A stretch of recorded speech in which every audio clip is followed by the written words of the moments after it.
সবাইকে স্বাগতম ভাঙ্গাবাতেনের আরো একটি ভাঙ্গে দেব নিউজে। এখন আপনারা শুনবেন রাত 14:14টার বিশেষ বুলেটিন। খবর হইছি আমি মোহাম্মদ বাতিন মিয়া।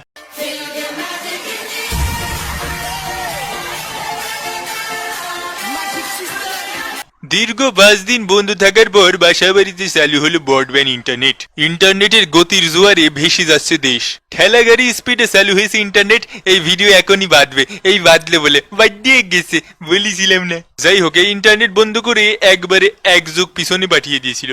ডাটা সেন্টারে আগুন লাগাই বন্ধ ছিল ইন্টারনেট, আর মনে আগুন লাগাই বন্ধ আছে ফেসবুক সহ বিভিন্ন সামাজিক যোগাযোগ মাধ্যম। ডাটা সেন্টারের আগুন নিভিয়ে তার জুড়ে দেওয়া হয়েছে, কিন্তু এই মনের আগুন ঠিক কখন নাগাদ নিভবে এ বলতে পারছে না বাতাবিলিবু টিভি। সরকারের বেঁধে দেওয়া নিয়ম নীতি ও আইন না পালন করলে এ দেশে চলতে দেওয়া হবে না ফেসবুক, বলেছেন ঝলক। এ কথা শুনে বিশ্বের 204টি দেশ তাদের নিয়ম নীতি পাঠিয়ে দিয়েছে ফেসবুকের কাছে। এখন থেকে 204 স্টাইলে চলবে ফেসবুক। এদিকে মনের আগুন নিভিয়ে সামাজিক যোগাযোগ মাধ্যম চালু করতে সরকারের প্রতি আহ্বান জানিয়েছেন মির্জাপুর শাহ। প্রয়োজনে ফায়ার সার্ভিস পাঠানো হবে বলে তিনি জানিয়েছেন। এদিকে কোটা আন্দোলনকে ঘিরে দেশের কোথাও কোনো সহিংসতা হয়নি বলে জানিয়েছেন আখমা ভক্সদ। তিনি আরো জানান, কোটা আন্দোলন ছিল অত্যন্ত শান্ত এবং স্নিগ্ধ।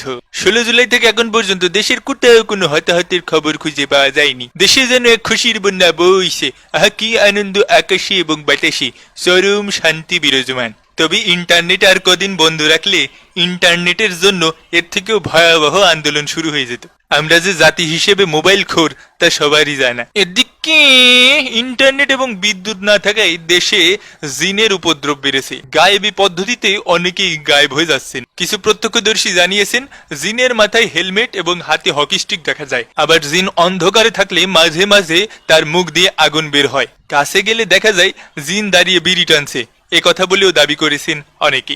এদিকে ইন্টারনেট বন্ধ থাকায় নাকি অনেকে 90s ভাইবস পেয়েছে, আবার অনেকের মনে 71-এর ভাইবস নাড়া দিয়ে উঠেছে। 90s ভাইবস এর একাংশ বলছেন তারা পরিবারের সাথে অত্যন্ত সুন্দর সময় কাটিয়েছেন। প্রতিবন্ধীর মতো মোবাইলের দিকে না তাকিয়ে সোজাসুজি চোখে তাকিয়ে তাকিয়ে কথা বলেছেন। বাসায় লুডু ক্যারাম দাবার আড্ডা হয়েছে। ইন্টারনেট ছাড়া নাকি তারা মহাশোকেই ছিলেন। তবে বেশিরভাগ মানুষই 71 ভাইবস পেয়েছেন। কান খাড়া করে রাখতে হয়েছে রেডিওর দিকে, শুনতে হয়েছে টিভিতে যা বলা হয়েছে তাই। কারোর সাথে কোনো যোগাযোগ রাখা সম্ভব হয়নি।